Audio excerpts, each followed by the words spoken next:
Hello, and thanks for joining us for our Fireside chat today about using AI vision technologies in automation systems. I'm Sammy Birch, I'll be a moderator today, and I'm joined by in-house controls engineers Gino Perrick, Chad Bartles, and Connor Rappoon. Gino, can you introduce yourself?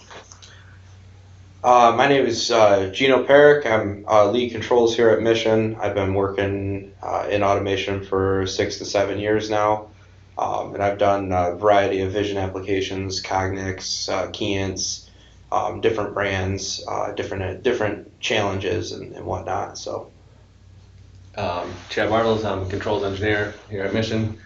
I've had the fortunate experience to work with vision for the last 15 years or so, strictly focusing on vision, from line scan systems to off-the-shelf purchased custom smart camera systems to a lot of different fun opportunities that I had. So now I've been transitioning back into the controls world and integrating those things into full-blown automated applications. So it's been good. I'm Connor Rappoon. I'm a controls engineer here at Mission. Pretty new to industry, but gotten my hand on a lot of new vision applications, especially in my first year here. Some of which is considered AI and some of which is just standard cameras, but using a lot of the same companies that Gino mentioned, Cognex and Keyence, but there's plenty out there. So plan to talk about all those today. Great. Thanks, guys. So to kick us off, could you tell us a little bit about, or tell anyone watching a little bit about when a customer might need a camera application, when they shouldn't use a camera, and then jump in a little bit to talk a bit about what AI even is, and what a vision system does. So go ahead, let's chat. Suppose we could start with when you should use a camera, when customers are interested in using it. I think the big one is quality that I would think of, right? So a customer might be discussing part inspection. Their final product has to meet certain criteria, so their current process just might not be checking it or not checking it well enough, and that's really when you introduce a camera. Sometimes a camera can do better than several sensors can do, right?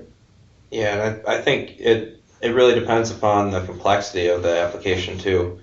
So if you're checking if you're checking for multiple different things where you have to have, say, you'd have to have 10 laser sensors all pointing at this one part, and they'd all interfere with each other and you'd have a bunch of problems, whereas a camera can pick up all that stuff at once. And another application that cameras are super great at would be like color.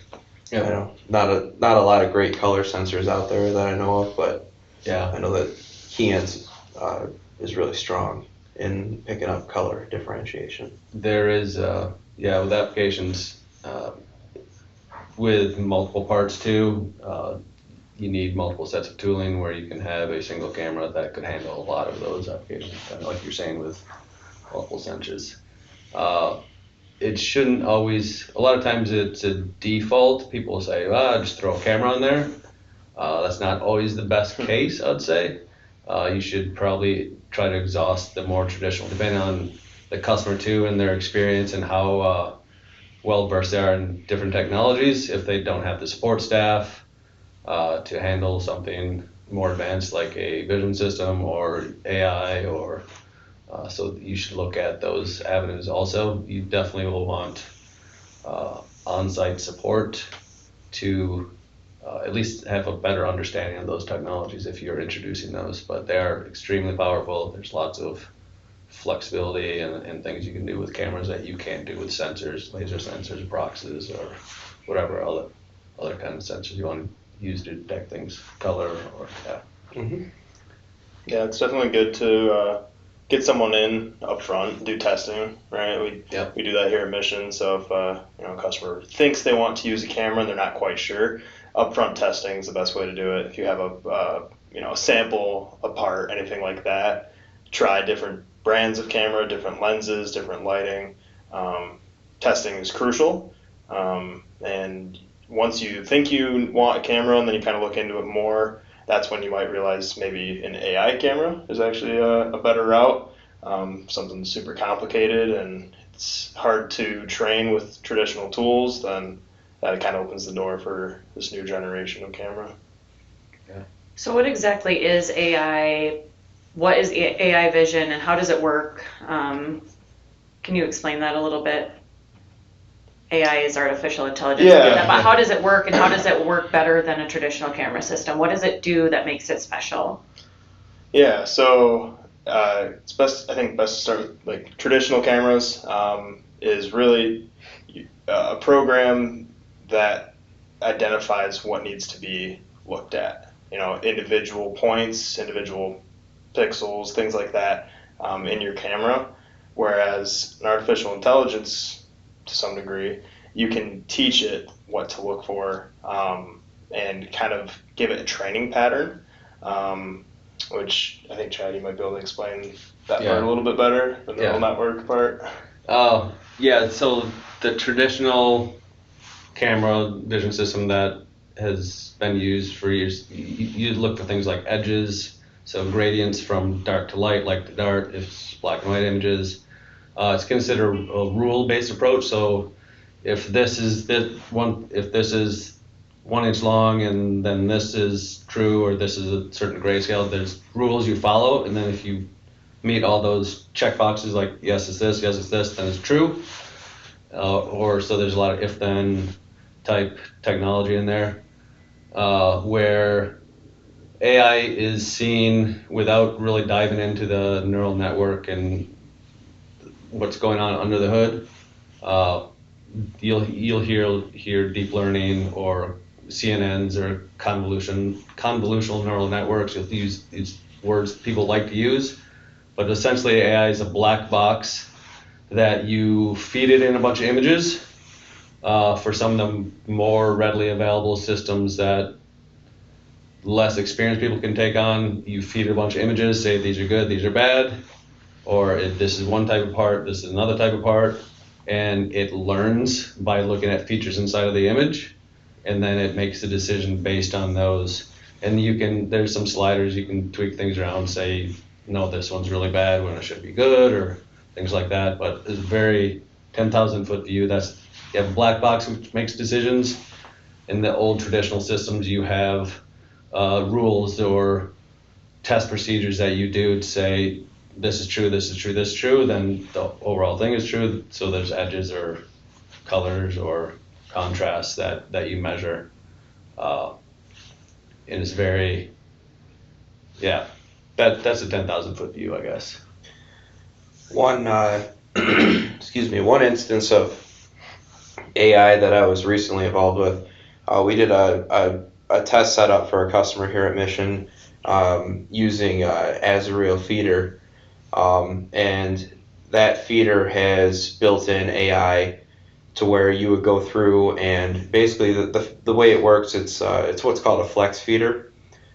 So it's got vibration and it feeds parts in from a larger tote, right? And then the vibration will toss the parts around. The camera will take pictures of it, and then it'll tell a robot how to pick out of this bin, right? So they went with an AI approach because of the variation in parts that they wanted those feeders to be able to run. And as I was going through the process, exactly what Chad was just mentioning, I took probably 50 images, and then I went in one by one and told it what was good and what was bad. So I went through and said, all right, that's good part, good part, good part, and categorized them out. And once it had enough in the good and the bad categories, it went through and did its black box magic, and spat out results, and that's how it decided what parts after a flip of the vibration could actually be picked by the robot and what would have to be recycled.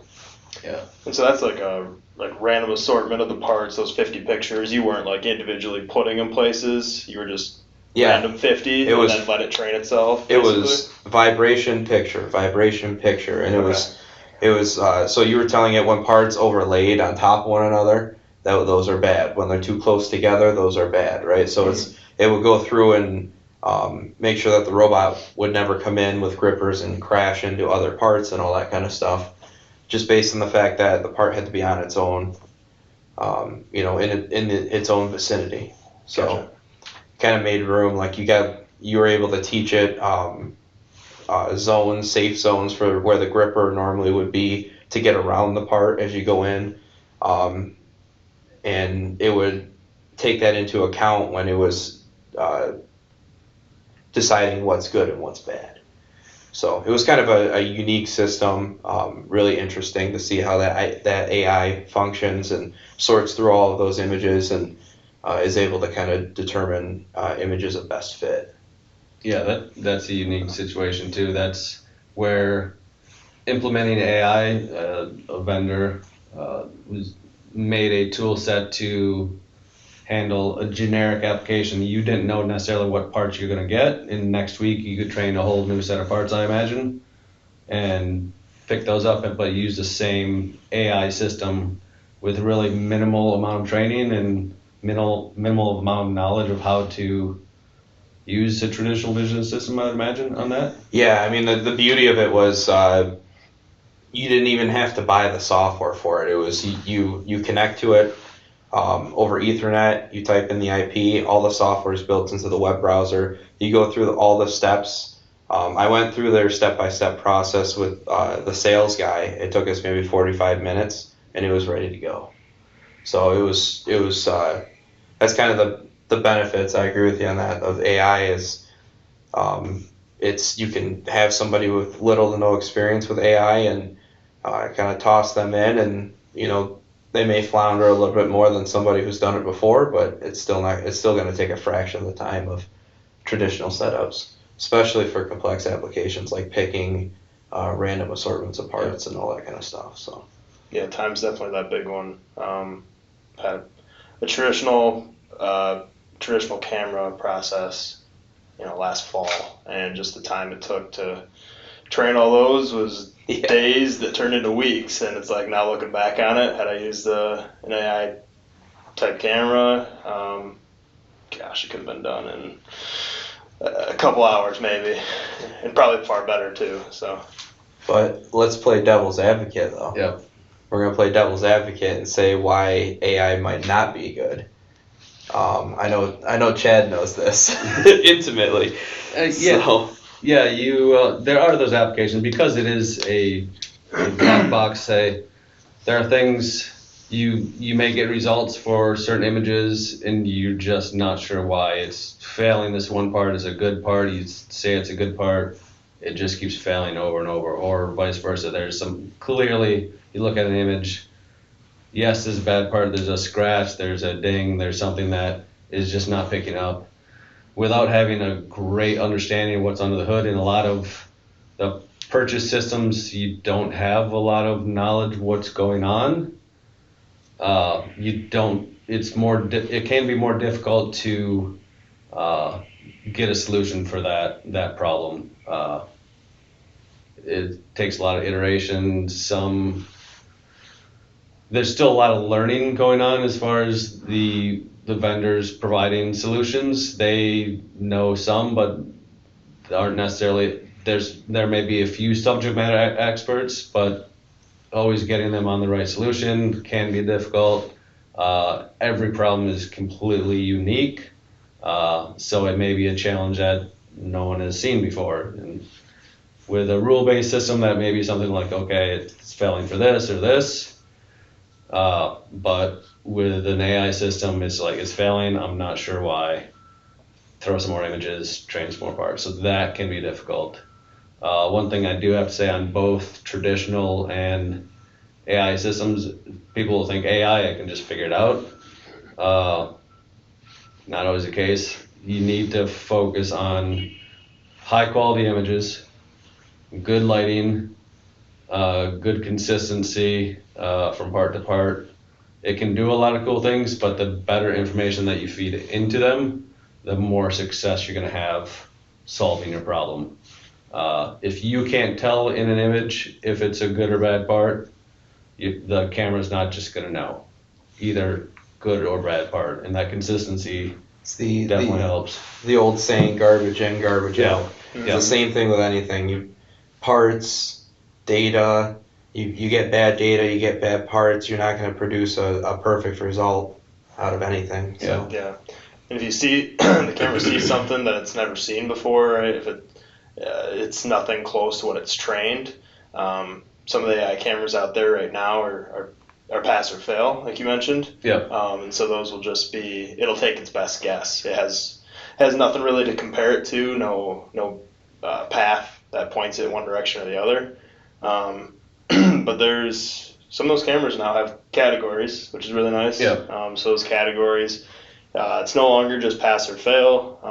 You can select, say you have 5 different types of parts, and it can individually say which one it resembles the most. And then you can also make like a junk folder, something you've never seen before. So if it doesn't pick one of those 5 categories, it just gets tossed in that junk folder. And those do seem really nice. But to the point you were making earlier, then you have to go back through that junk folder and see, like, why was it not categorizing something, and how do I fix it? Well, the other benefit to that too is you have all those photos Mm-hmm. in your junk folder that you can then toss in to actually train some of those scenarios if you need to. Yeah. Some of them are, I know some cases are, let's say, wild enough to where the camera's not going to be able to handle it. But Yeah, and definitely with an AI system, expect your first try isn't going to be a home run. There's going to be an iterative learning that as you get more samples and more variation in your parts, you'll have to go back, and most likely you want to go back and retrain and improve your algorithms. And typically you can increase that maybe from 85% efficiency to 90, 95, high 99, in that case, but you won't always hit it the first time unless it's a really simple application. Mm-hmm. But definitely do that evaluation up front. That's a big one. So the evaluation, is that something that customers seeking a system or some type of solution would work with an integrator on, or where would they begin? Yeah, they definitely could work with integrators, someone like Mission, obviously, or there are different suppliers. Obviously, a particular brand will recommend their particular solution. Sure. Where an integrator may say, okay, I have these 3-4 systems that we've worked with in the past. This one works really good for this. Is at this price point. This is at this price point. Work with them, find out exactly what they want and what they're expecting. And I'd say the sooner you can get quality and production and everyone on board to what the end goal is, the desire for a system, then it's easier to get them a solution that will meet those expectations. Or sometimes technology might not be there, and it may be a subset of the initial goals and requirements that they wanted. So, but definitely integrators that have installed and have a track record of doing other systems, whether it's traditional or AI systems, and if they have a multiple variations of types of applications they've done, that's good. Sure. I think the biggest struggle with deciding on a system occurs when customers aren't sure exactly what they want to be inspecting for. Yeah. A lot of the times it's something that falls under the category of quality inspections, and it's, we got to make these parts first. We'll figure out what's good and bad later, and that's pretty tough with a camera system, because a camera systems vary wildly. They go from a 480 by 600 camera, monochrome, that can see basic details that have to be the size of, let's say, a softball or larger, up to 20 megapixel cameras from different brands that you can, as they say on CSI, zoom in and enhance. Yeah. So Yeah, it doesn't always work like that in industry. Yeah. There's not that advanced feature that can just randomly, make that picture so much from a grainy image to a perfect high resolution image. That doesn't happen yet. I think doesn't we're exist. Oh. not yet. Not yet. I Not think yet. We're getting yeah. closer. We're getting closer, but we're not quite there yet. Yeah. So there's no magic enhance feature yet that is offered in the industry that I'm aware of. I suppose to your point too, that might be why AI could also be considered a better solution for than traditional cameras. Is if you don't quite know what you need yet, it's going to be a risk either way. But if you take one route and you're training pictures, it takes less time, and you come and find out a month or two down the road, you need, the parts changed wildly. Well, you can dump those images and retrain new ones and kind of redo your process. Sure, it might take an hour that it took the first time or something, but compared to traditional tools, you pretty much have to scrap that whole program. Every single one of those tools that you made, it takes days or more. If it's a completely new part, you can reuse that AI camera. So that might be a reason to use one for some customers.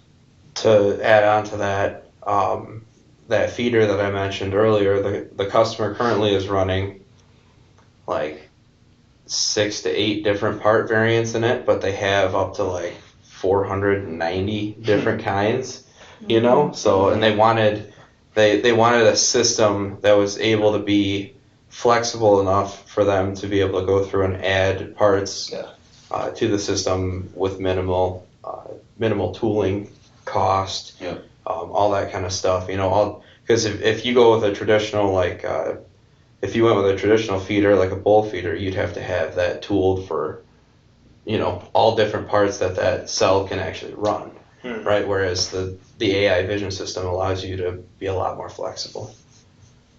Yeah. One thing I was going to bring up on that topic was, I guess devil's advocate again, is I know, processing power. Mm-hmm. So for AI systems, it usually it needs some beef behind it. So it needs a lot of processing power. And there are there's some integrated systems that are, I would say, on the lower end, AI light, that you can process it with just a few images, and it seems to do a really good job of, what would be very difficult in a traditional system. They do really well with just a few images. There's other systems that you grab all the images, you need to process those, and say you have 50, 100 images. It's advantageous to have a system with a good GPU on it, a little more horsepower. You can go from minutes of training to hours of training if you don't have that GPU. But then, those same companies are coming out with more of an AI light where it can all be processed right on the camera again. So, but then, there's also the higher end, truer systems where you have more control, custom libraries. You definitely want that horsepower because you are training lots of images, and you want that. Some companies will use they have service like cloud-based services where you can do it online, and they provide it that way. But definitely you want to invest in some hardware if you're doing more traditional AI systems, deep learning. I think one crazy thing to think about is when you go from, say, a 5 megapixel camera to a 20 megapixel camera, and this is just pointing back to an experience I recently had. Have a 1 terabyte solid state drive, and it was like 27 hours of running the machine, and that terabyte drive is full. Right? Yeah. So it's like once you go up to, that's why you need more memory, you need more processing power, you need all that kind of stuff. So, and a lot of the systems can cycle through and delete old images and all that kind of stuff as you go. So it's kind of like a security system where it overtapes itself, right? Sure. But it's just something to think about. Yeah, as well. both cameras too. You got to be careful of saving to it. Saving too many images, you'll bog up that memory really quick, and Yeah. Yep. keep that in mind with the processing time of an AI camera. It's Yeah, you'll definitely want to keep a good library of images, your good bad parts that you can use for retraining later. So you want to keep a good subset of those so you want to save them. But yeah, you'll need the horsepower to process them. You'll want the memory storage to keep them, Mhm. and then you'll need somebody to go through those images and say, yes, these are good images, these are bad. So you still need that manpower. That there's not that I'm aware of, there's not a good system that is a headless system where it just processes those images and self-categorizes it. That's used in industry. There are some cool things even on your phones now that you can do that it just like, well, that's a cat, that's a dog, that's a flower. It's just some cool stuff you can do. That's not necessarily readily available in industry though for the average consumer. There are things that people could implement those, but I wouldn't say that would be necessarily a great thing to just jump into right out of the gate, unless you have that support staff in house that understands how to do that and use those tools that are available. Sure. And kind of going back to those, when we talked about the categories that it can sort out, common misconception with AI, we alluded to it earlier, but it doesn't sort itself out, right? It needs to have a pre-programmed path for it to learn, which is what you do when you're training those images. So yeah, to that point, if something, that's why we mentioned that junk folder earlier. If it has something that it doesn't know, it doesn't lead it to a category, you don't want to put it into its best guess. You could just say, don't even worry about it. We'll look at it later.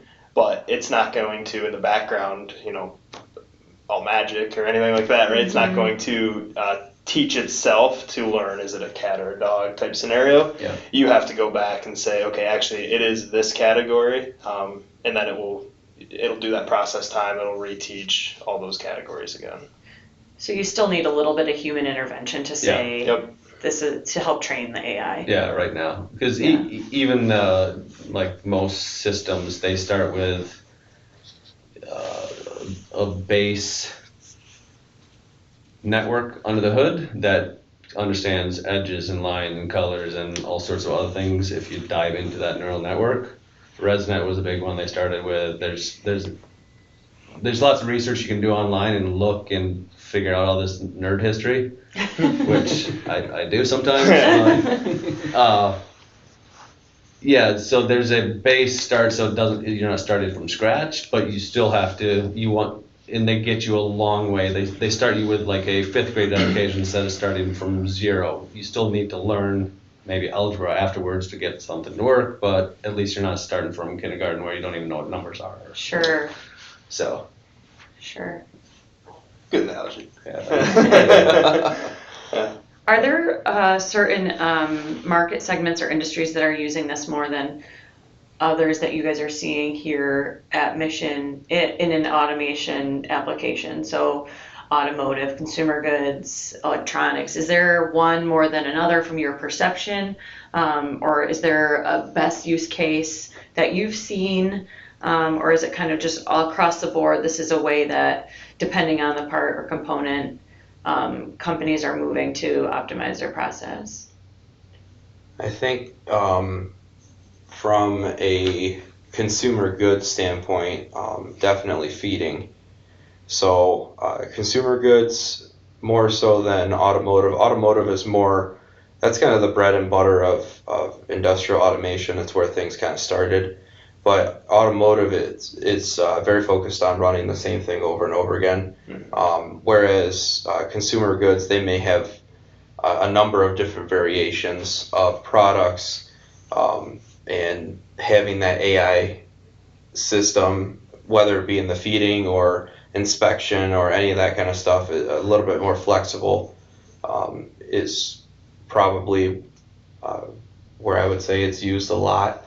I know it is used a lot in automotive Yeah, still. it is definitely gaining traction and used for those quality inspections. Yeah. But yeah, for like a place like Amazon or the postal service or parcel sorting or things like that, AI is become more popular in just sorting through product and picking up product from one point to the other, and you never know what you're going to get. Or I believe there's even with warehousing as far as ordering your consumer goods. You want shampoo or fruit and whatever else one day, and then the next day it's something else, and it goes through bins and finds all these unique objects and will sort them out. So there's a lot of consumer goods that are leveraging AI also. So we see mostly automotive. We are in Michigan, so Yeah. kind of by default, but it's definitely is branching out. Yeah, it sounds like it's a really good fit for like the e-commerce and logistics industries, mixed palletization or depalletization when you're trying to sort things for shipping out. Random things. Yeah, random. Something. Yeah. Yeah, you always have to train it new, but yeah, I mean, the traditional tool, kind of like Gino said, is just going to be for something that it's 3 things and they never change. It's always those 3 things or whatever. As soon as you have variation, AI gets really useful.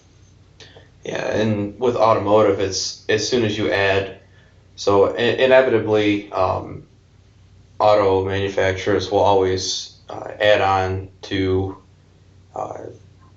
vehicles and all that kind of stuff. So they'll have different options, different door handles, different doors, different trunks, all that kind of stuff, right? But when they add that stuff, it's the traditional method still works really well because it's you can go through and teach that new part, and then again, to what Connor just said, it's the same thing over and over again after that point. Whereas like e-commerce is like exactly like you said, like it's anything and everything, Speaking with you mentioned earlier on with color sensors and color vision, talked with a customer maybe 2-3 weeks ago, and they were really happy with how their smart camera AI system was working with color. They had a lot of variation. They have, I don't know why Automotive does it, but they'll have 4 different kinds of silver or chrome. They'll have, I didn't know there were 3 different kinds of black, orange, red, whatever, wood grains, things of that nature that traditional systems struggle with, especially like grains of wood. Might be all the same color, but different patterns. It's difficult to program that in traditional vision, but with AI, they were, taught a few parts. This is, oak, this is pine, this is whatever. And they said it worked really well, even on the chrome versus light chrome versus heavy chrome versus midnight black versus snow white and all sorts of different things. But they said their AI system worked really well for that and is a pretty simple application, a good starter application that just made the difference for their products. Sure.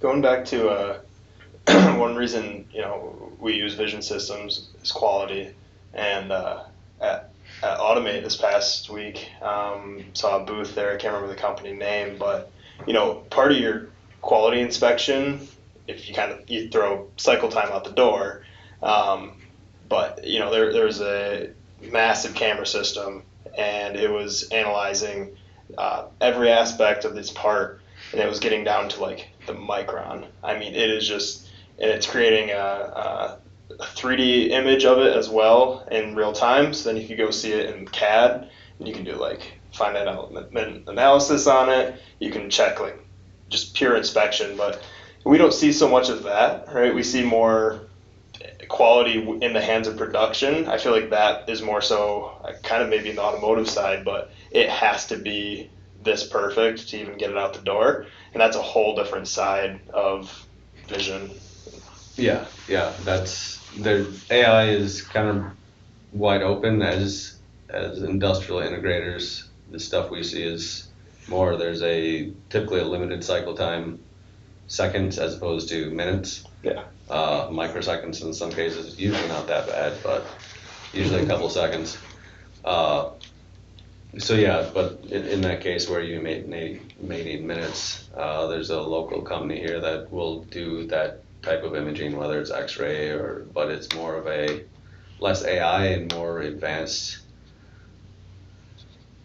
unique imaging. They'll do analysis or quality inspection in onesie twosie type as opposed to a full production line over and over thousands of parts. Sure. So, but yeah, that's that's one of the things that is something that we constantly have to think outside of the box and kind of overcome here as a team is meeting cycle times with the level of inspections that customers require.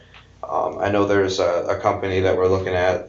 Their parts basically have to constantly keep moving throughout this line on these conveyors, and they need a full profile scan of the part, and even on the side edges and all that kind of stuff. And that when you go to something that complex where you have to have something mounted on a robot moving around, scanning, all that kind of stuff, it eats up a lot of time. So you got to kind of think outside the box, whether you add more profile scanners or that kind of stuff. Camera inspections, for those of you who don't know, they do take time. The more you add to it, the more time it takes. Yeah. So if you have some fairly complicated stuff, I mean, you go from taking milliseconds to complete inspections up to actual seconds, you know, so. Yeah. All right, so we've talked a bit about using AI for applications in the automotive industry, e-commerce and logistics. Are there other applications where you've seen or heard, read about, or installed out on the floor AI systems to industries that maybe the common person might not think that it's used, or manufacturers who might be unsure about how to solve a problem in their process now that you think AI could be beneficial? So I think AI is really breaking down some barriers in terms of troublesome areas, right? So agriculture, the food processing industry, we've had a couple of those examples over the past year or so. Yeah, we've done different evaluations for food, specifically the meat area, looking for vertebrae in food processing for taking a lot of those jobs that are very harsh environments and dealing with day in and day out. Can be dangerous with some things I've been doing. So those have been unique. One, oh, sorry. No, go ahead. One other, it just popped in my head. One other industry that we're starting to look into is recycling. Yeah, which is a big one. Huge amount of variation. So definitely a challenge. Traditional is more or less impossible. Yeah. So starting to look at newer technologies and stuff to be able to help those guys out. Start automate that process, because that's a pretty harsh environment, but as harsh as it can get. So. Yep. Yeah, I think I had a specific application. Might have mentioned it already, but plastic mold injections. So anything with molds in general, the cavities, those tools get damaged all the time. Therefore, your parts will change all the time. Traditional tools will probably just tell you if your part just starts failing. It'll just have failure after failure. And you might have that through AI as well, but it should be easier to fix. You can go back and train new images. That industry is probably pretty useful for AI cameras. Yeah, really, it's pretty limitless as far as the things and applications you can use. Those are just specific ones we've used. Like obviously in the past, done glass industry, which is typically more difficult for traditional vision. Obviously there's all the automotive industries that we've done before in the past too, that have experience with, but One last industry that comes to mind too um, there's a company out there that has an AI vision system that handles defects in specifically metal parts, and it handles defects in metal parts that can be more or less randomized. Mm-hmm. So when you go through and you look at like anything from like mesh screens having a random dent in it to a car part having a scratch up in the corner versus the bottom right corner, right? Yeah. So you train it with all these different images, and it's able to dynamically find those defects in the part. So I thought that system was really cool. It's not something that I've worked with personally, but it's out there. Yeah. It's one you hope to in the future. Yeah, one that I Yeah. hope to in the Yeah. future. Yep. Yep. Great. Well, is there any last thoughts you guys would like to add about AI or where you think it's going? Where do you think it's going? It really seems limitless. The things that they've done since I graduated from college many years ago to the things that they're doing now. Stopping images or high-speed images were a difficult task to get done in the lab. Now they're doing things, learning from random images. It's really exploding. It's real exciting time to get involved in machine vision or vision systems in general, the things that you're able to do and things that you can help just in the industry alone is pretty amazing. So Great. And if somebody is looking to learn more about vision systems or how AI might help improve their process, all they need to do, it sounds like, is get a hold of an integrator and we can help walk them through what might make the most sense. yeah, I'd definitely get with an integrator that has dealt with multiple types of systems before. Partner with them. They may lead you down certain roads. Yeah, definitely talk with someone who's done it before and have that experience, because that'll help you out. Great. Awesome. Well, thanks guys for joining me for this chat today. No problem. Thanks to all of you for tuning in, and we'll see you next time.